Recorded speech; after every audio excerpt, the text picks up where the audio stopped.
Short covering share market में एक ऐसी प्रक्रिया है जहां इन्वेस्टर्स या ट्रेडर्स जो पहले शॉर्ट पोजीशंस को होल्ड कर रहे थे, मींस कि स्टॉक को बेचने का एक्सपेक्टेशन रखते हैं, उनकी कीमत गिरने वाली है, वो अपने पोजीशंस को कवर करने लगते हैं। ये टिपिकली तब होता है जब उन्हें लगता है कि स्टॉक्स की कीमत बढ़ने की संभावना है या फिर उन्हें लॉस से बचने की ज़रूरत महसूस होती है। यहाँ कुछ मुख्य पॉइंट्स हैं शॉर्ट कवरिंग के बारे में। शॉर्ट पोजीशंस को कवर करना। शॉर्ट कवरिंग में इन्वेस्टर्स या ट्रेडर्स जो स्टॉक को बेचने की पोजीशंस में हैं, वो उस स्टॉक को वापस खरीदने लगते हैं। इस प्रोसेस से उन्हें ओरिजिनली सोल्ड स्टॉक को वापस खरीदना होता है, जिससे कि उनका पोजीशन कवर हो जाए या उनका प्रॉफिट या लॉस रियलाइज़ हो।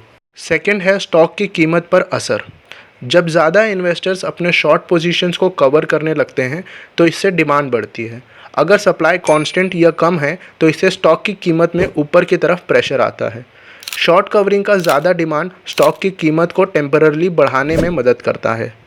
तीसरा है market sentiments. Short covering market sentiments को भी रिफ्लेक्ट करता है। जब ज़्यादा इन्वेस्टर्स शॉर्ट पोजीशंस को कवर करने लगते हैं, तो यह बियरिश सेंटिमेंट्स को न्यूट्रलाइज कर सकता है या फिर बुलिश स्टेटमेंट्स को रीइंफोर्स कर सकता है। यह उनके रीजंस के अनुसार होता है। चौथा है वॉल्यूम और लिक्विडिटी।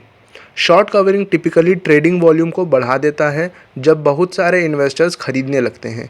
यह स्टॉक की लिक्विडिटी और ओवरऑल मार्केट को भी प्रभावित कर सकता है। पांचवा है टेक्निकल एनालिसिस।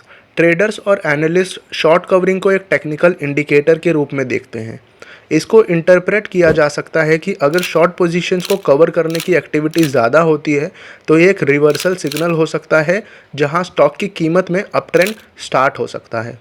सामान्य रूप से कहा जा सकता है कि शॉर्ट कवरिंग एक ऐसी प्रक्रिया है जहां इन्वेस्टर्स जो पहले स्टॉक के प्राइस में गिरने की उम्मीद रखते थे, उन्हें अपने पोजीशंस को क्लोज करने की ज़रूरत महसूस होती है, जिससे वो अपने लॉसेस को लिमिट कर सकें और फ्यूचर के प्राइस बढ़ने की पॉसिबिलिटी से बच सकें। ये मार्केट सेंटिमेंट्स और स्टॉक स्पेसिफिक फैक्टर पर डिपेंड करता है और मार्केट में कॉमन फिनोमेना है जहां इन्वेस्टर वेरियस फैक्टर जैसे कि इकोनॉमिक कंडीशन, कंपनी न्यूज़ या ब्रॉडर मार्केट ट्रेंड्स के आधार पर तेज़ी से घिरी होती हैं।